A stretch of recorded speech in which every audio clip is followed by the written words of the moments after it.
You've probably heard of a word of the year, right? Whether or not you have, and whether or not you have chosen a word in the years past, I wanted to share my experience with it because 2024 was actually the first year that I chose a word for myself, and I have some thoughts to share on it. So, we want to talk about what it is, how to pick them, and whether or not I would actually recommend it. Are you ready to stop the chaos, the stress, the overwhelm that's filling your life? I'm Renee Matt, and together you and I are going to build simple routines that are going to change your life. When you put these habits into practice, you're going to be able to organize your life in a way where you can be there for your family, pay off your debt, save money, your house can stay organized, you don't have to stress about what's for dinner, and you still get time for yourself. So without further ado, let's get started. Welcome to the Routine Advantage Podcast. Think this is going to be a fun episode to talk about, and I just kind of want to share my ideas here. So the first thing, like I said, we're going to talk about what it is, how you pick them, and then whether or not I would recommend them. Before we go into that, though, I just want to say that I hope you had a very merry and blessed Christmas. I love this time of year. It is my absolute favorite, and I am hoping and praying that you were able to enjoy the season, whether it was exciting and celebratory or if it was maybe a tough season. And I'm hoping that you can go into 2025 with a very full heart um, and a lot of peace. So I just wanted to say that.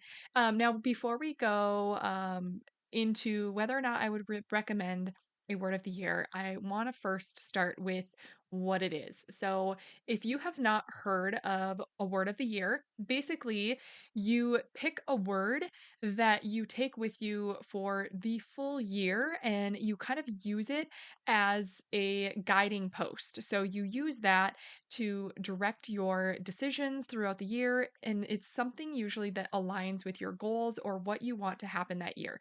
And I will share some examples in a little bit, but basically, you take one word and then you kind of filter anything through that, especially if you're stuck. So, if you have something going on, whether it's an event or some big thing happening in your life, you kind of direct it back to that word and you use it as a little bit of a filter to see, does this align with the word that you chose?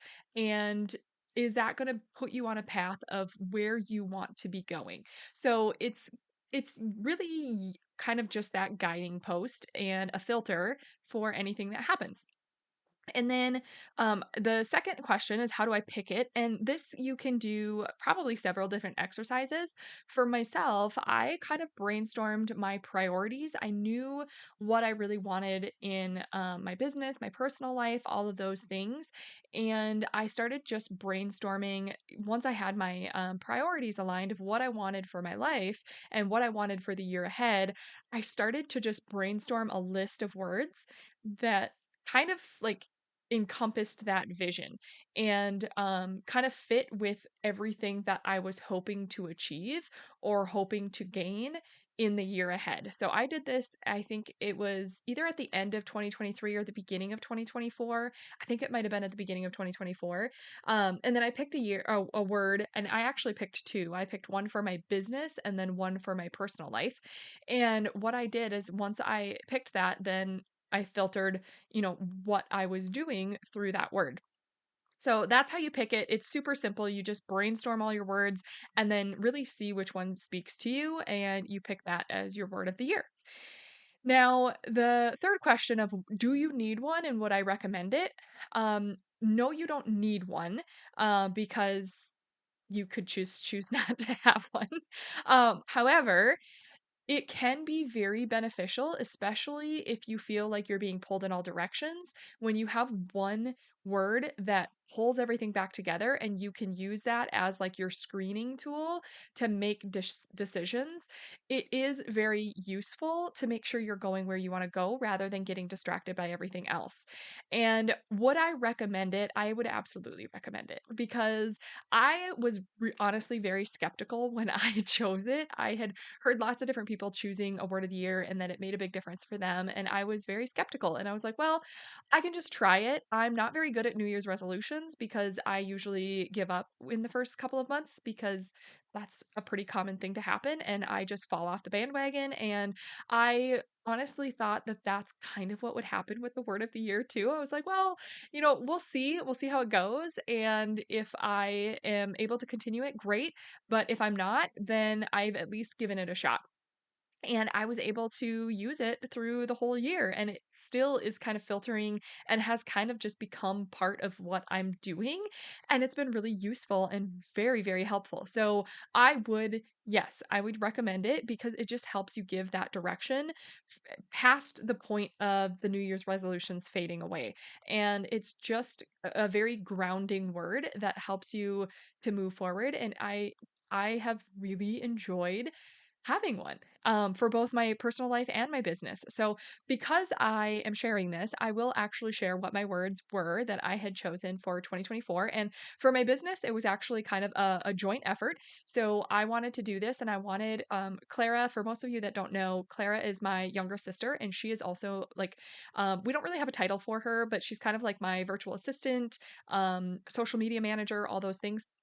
And so she is in our Facebook community. She posts in the Facebook community. So anything that is conversational in there, she's usually posting. Unless my name is on something, she's posting those things, which is super helpful. And then I'll go in and make sure that I'm responding and answering questions and staying connected in the community. But Clara is really doing the behind the scenes work of running that community, which she is absolutely amazing. And she just had a birthday right before Christmas. So if you are in the Facebook community and have not wished her a happy birthday, I would encourage you to go do so because she's amazing. And I don't think that I would be able to do everything we do without her.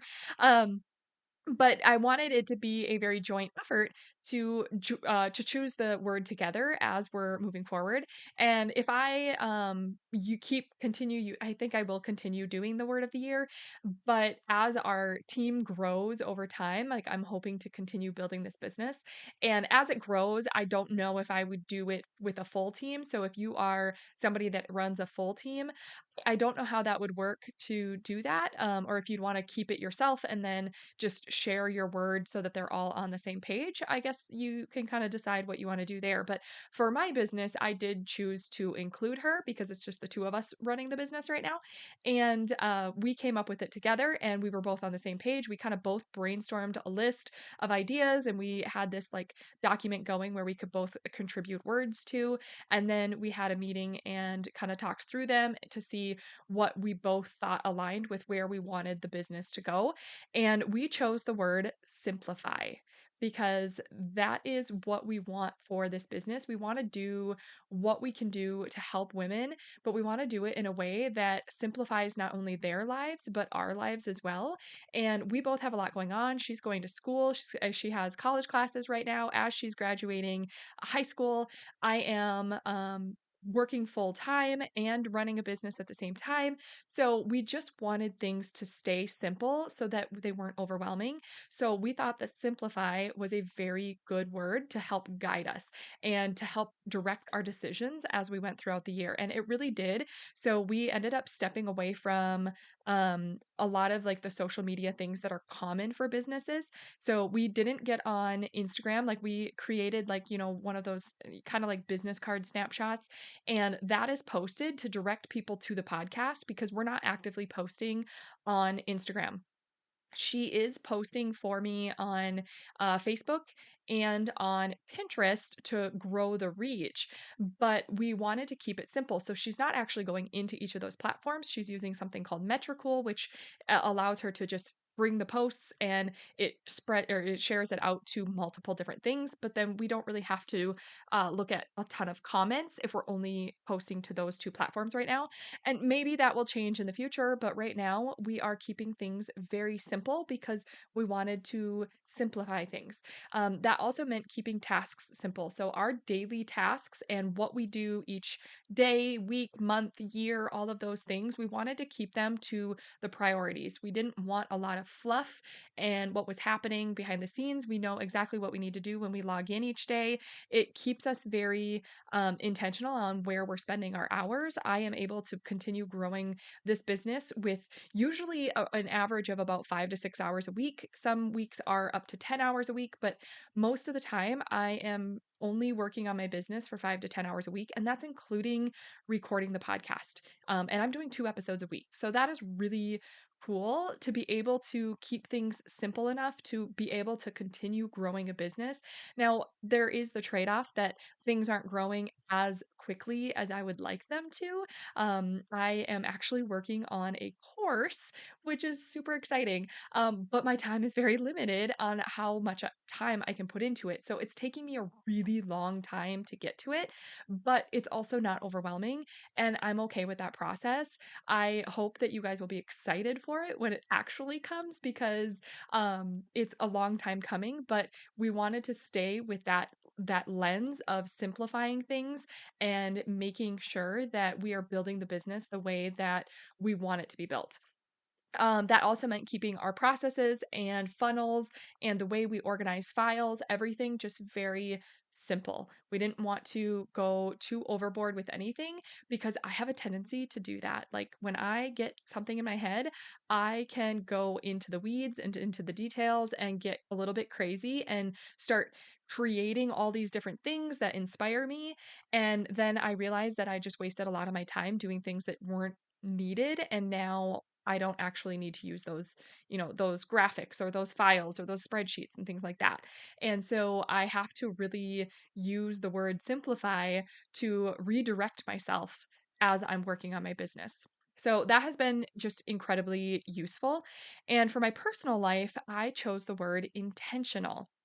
Now, this was in several different areas, but it helped me to really guide what I wanted out of this year, and it was very useful. So, some of the things that kind of redirected how I did things and how I chose to spend my time was that I was able to focus on my weekly planning and really focus on that and determine what was important because I wanted to be very intentional with not only my time but what I was also making time for. And if something wasn't a priority, I had to adjust and move things around so that I made sure my priorities were in my schedule before anything else. So that was a really important to be able to kind of filter those things through. When I was with friends and family, I am very intentional about keeping my phone away from me whenever possible. Sometimes I find myself making a mistake and I have it with me in my hand or whatever, but I am trying really hard throughout this whole year to make sure that it is either in my purse, it stays in my pocket, or it's even on the counter, like across the room and away from me. So if you are, trying to get a hold of me when I'm with friends and family, I am probably not going to answer because I am not by my phone usually. So that is something that I have been very intentional. I want to just focus the time with them. Um, Another thing I've been doing is when Tony is talking to me, if I'm on the computer or I have my phone and I'm doing something and he starts talking to me, I try to be very intentional about just putting my phone down and looking at him when he's talking to me. And then once he's done, I go back to what I was doing, but I try to pause so that he knows that I am like fully listening to him. Another thing that I have been doing is that when I start feeling overwhelmed because there's a lot going on and life is busy no matter how simple you try and make it, things come up and things pull you away, and you have to set those boundaries and reprioritize and everything. But when I feel like a lot is going on, I have to focus back on my morning routine and getting time in the Bible and getting time that is quiet in the mornings because that is super important to me. And I know how it sets up my, it sets up my day. So I have to be very intentional about how I begin my day and even end my day so that I wake up in the right mindset and I am already setting myself up for success in the way that I went to bed so that I'm ready to start the day that in a way that I want to. And one thing that I think is kind of funny is that if you go back and listen to my episodes, you will notice that intentional is a word that I say quite often because it's so ingrained in my head right now that I am trying to be more intentional and it ends up coming out in my speech a lot more often. So I think that's kind of funny. I also put it on, I made like a graphic and put it on my home screen so that when I am on my phone, it just has a word in all caps across the front that says intentional. So it tries to like trigger my brain to make sure I'm on my phone for a reason or what I'm on there for is actually beneficial and I need to be doing it and then get off when I can. So it's just been really a good experience for me. And that's why I wanted to share these thoughts with you because if you've never tried it, I think it is super cool, especially if you can find a word that really connects like that. So I'm excited to kind of go through that exercise and pick another word for 2025. I think it'll be really interesting. So if you are kind of thinking like, oh, I think that'd be cool, but I just don't know what word I would choose, I wanted to bring a couple of ideas. So I just Googled word of the year ideas, and there are tons of lists out there. So if you're really stuck, you could go Google it. But before you do that, it might be useful to make sure that you know what your priorities are for the year, and then start looking at words that really align with what you want. So, a few ideas just to kind of get your brain spinning and your creativity flowing. Here are some ideas. So, intentional and simplify, which were mine.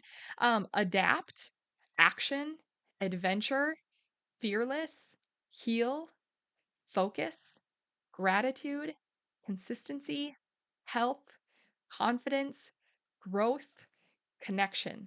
So, those are just a few ideas. There's literally like hundreds of words out there that you can kind of filter through and see what speaks to you and just go through those lists and have a piece of paper and just jot down the ones that kind of pop out at you and then go over that list and see what it kind of boils down to as you keep narrowing down your list. So, a quick recap on that. Question number one was, what is it? It is a word that helps direct your decisions throughout the year that aligns with your goals and your priorities. The second question was, how do I pick it? This is where you make sure you know your priorities, and then you literally can grab a piece of paper and just write any words down that like jump out at you that you find on the internet that you think about. And then once you have your list, before you actually choose your word, I strongly encourage you to really like give it some time to like read them through a few times over the course of several days. Think about them, pray about them, take some time just working through some scenarios that might come up throughout the year and how you would use that word to filter through those things and see if that aligns with what you want. So that is what I would suggest doing. And then just once you're down to, a few of your top ones, then choose the one that most aligns with what you want out of the year. And hopefully that will be a really good word for you. And then just a quick tip is once you choose it, like really make it visual. Do something that shows not only that it's kind of encompassing what you envision, but it's also kind of front and center that you don't forget about it. So if it's putting it on your phone screen, if it's putting it on your desk or on your computer, or maybe it's your desktop background, or maybe it is like a little picture frame on your desk or hung up somewhere. I don't know what you want to do with it, but do something that it keeps reminding you so you don't forget about it. And then the last question was, do you need one and would I recommend it? Like I said, you don't need one, but I do highly, highly recommend it because I think it can be very beneficial to give us that direction, especially if we are not great at New Year's resolutions and we want something that is going to go beyond New Year's resolutions because it is going to filter everything that we're doing and to be able to help guide us throughout the whole year and not just set goals that fizzle out in the first couple of months. So I hope that you consider doing this, especially if you've never done it before. If you would like, I would love to hear what your word is if you're willing to share. And if you are interested in sharing, you can come join us in the Facebook community. That is at facebook.com/groups/the routine advantage community. It's really long, so that link is in the show notes if you want to just go click and join. Make sure you answer those questions so that we don't deny you thinking that you're, a spammer or a bot. Make sure you answer those questions so we can get you added in there, and then come share your word of the year with us. So I hope that this was helpful, and I hope you have an absolutely wonderful new year, and I will catch you on the next episode. Did you love that episode or learn something useful? If so, would you do me a huge favor? My goal is to grow this podcast and help as many women as I can break free from the overwhelm so they can truly enjoy their life. The best way for me to do this is for you to leave a 5-star written review on your podcast app and to share this episode with a friend or in your Instagram stories. I appreciate you being here. I hope you have a wonderful day, and I will see you on the next episode. Take care.